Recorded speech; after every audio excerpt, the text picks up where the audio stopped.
Okay, if you're into keeping fish, you have absolutely seen this little brown bottle. API Melafix. It's got to be one of the most common and, yeah, one of the most argued about products in the entire aquarium hobby. It's that moment, right? Your fish looks a little off and you want to do something, anything to help. So you reach for that bottle that says natural remedy. But what are you really doing for your fish?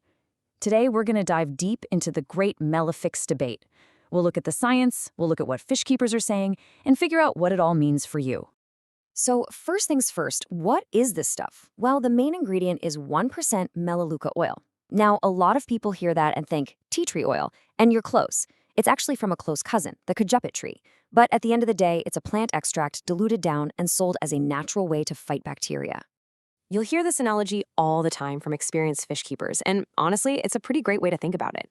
You'd put Neosporin on a paper cut or a little scrape, right? But you wouldn't use it for a deep, serious injury. That's kind of the role many people see Melafix playing in their fishy first aid kit.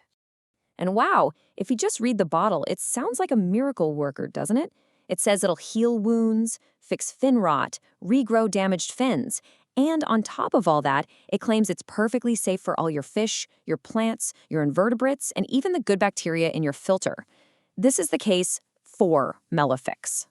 And you can't just ignore the stories from hobbyists. You find posts like this one all over the internet. People with sick fish, even with serious problems like Popeye, who used Melafix and swear they watched their fish make a complete, amazing recovery. For a lot of people, the proof is swimming right there in their tank. Okay, but here's where it gets messy. This is where the debate really catches fire.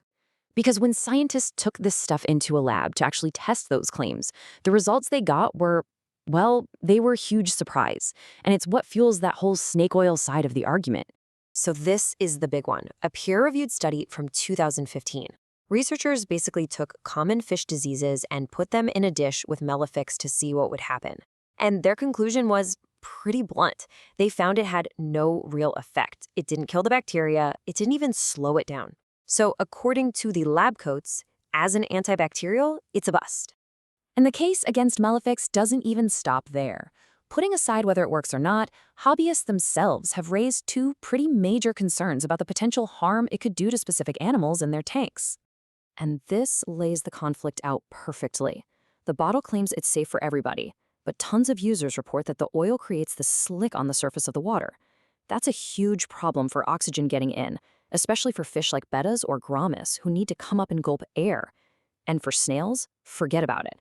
People on Reddit say it can seriously irritate them, causing them to float, act sick, or even try to climb out of the water. This is the million-dollar question, isn't it?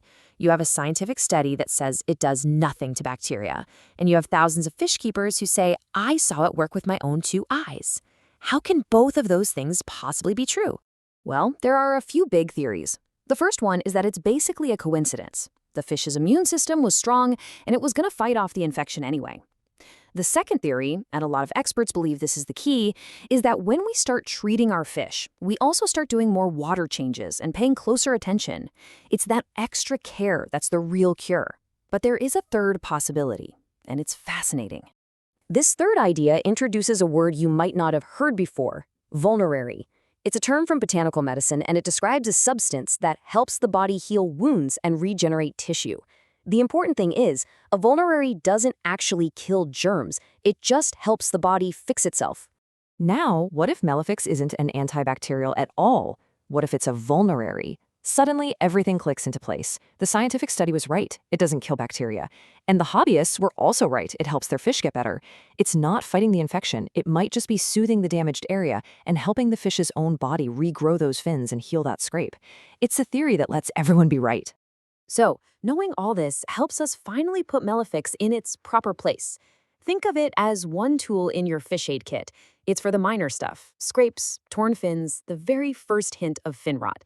It sits right next to its sibling, Pimafix, which is for mild fungal problems. But, and this is so important, neither of these are a replacement for real heavy-duty antibiotics when your fish is facing a serious life-threatening infection. So, let's get super practical. When should you actually reach for that bottle? Well, if one of your fish has a little torn fin from a squabble, sure. If a fish has a small scrape from bumping into decor, yep. Or if you want to help a new fish settle in and recover from the stress of being moved, that's a perfect use case. It's all about that Neosporin role. And just as important is when to keep that bottle on the shelf. If you're dealing with a serious disease like dropsy or calamaris, no way, it's just not strong enough. Given what people say, you should probably avoid it in any tank with snails. And please, for the love of fish keeping, never ever use this as an excuse to put off doing the one thing that actually works. Because here's the thing. After looking at all the science, all the forum posts, all the arguments for and against, the one thing that absolutely everyone agrees on is this. The best medicine you will ever find for your fish isn't for sale. It's clean water.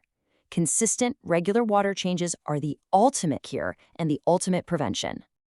So it really leaves you with a final thought, doesn't it? Melafix seems to have its place as a minor healing aid, but maybe our main focus as fish keepers shouldn't be on hunting for a miracle cure in a bottle. Maybe it should be on creating an environment that's so clean, so stable, and so healthy that our fish almost never need a cure in the first place.